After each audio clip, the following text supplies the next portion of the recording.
Hello guys, good morning. So samahan niyo muna ako magligpit ng higaan ko, no. So actually lahat ng mga unan is sa akin na. May pangalan ko na.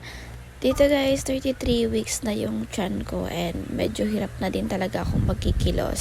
But wala tayong choice, kailangan natin maglinis ng bahay. And to start the day, para magkaroon naman ako ng energy, naglinis lang ako and then maliligo na rin after. Saka ko gagawin yung mga ibang bagay na kailangan kong gawin. Well, actually, gusto ko lang din talaga i-share yung journey ko as pregnant. Kasi alam niyo yun, nakaka-overwhelm, tapos nakaka-excite na nakakaba. And ayoko lumipas yung gantong moment, kasi alam niyo yun, yung bilang first time mom.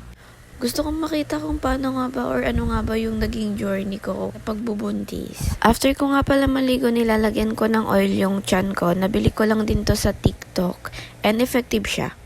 And after neto, niligpit ko lang muna yung mga kalat-kalat dyan sa kusina namin para maluwag kapag naghugas ng plato.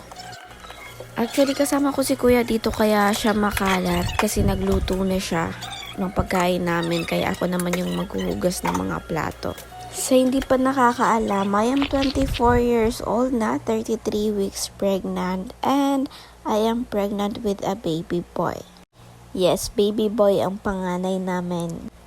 By the way, ngayon pala is nagre-rent kami ng apartment and yes, live-in po kami ng aking boyfriend. He's 25 years old, magte-26 and ako naman is 24. Well, nasa 6 years muna kaming boyfriend-girlfriend. We started from high school bago kami nag-decide magbukod.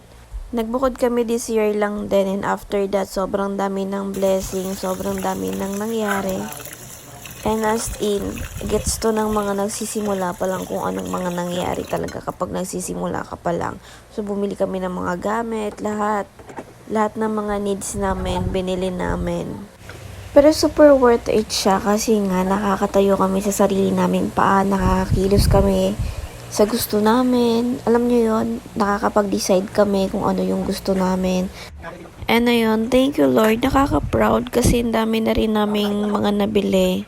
Well, proceed tayo sa ginagawa ko. So, tuloy lang yung paglilinis ko, guys. Madami kami sa bahay, kaya hindi maiwasang kalat-kalat yung mga gamit.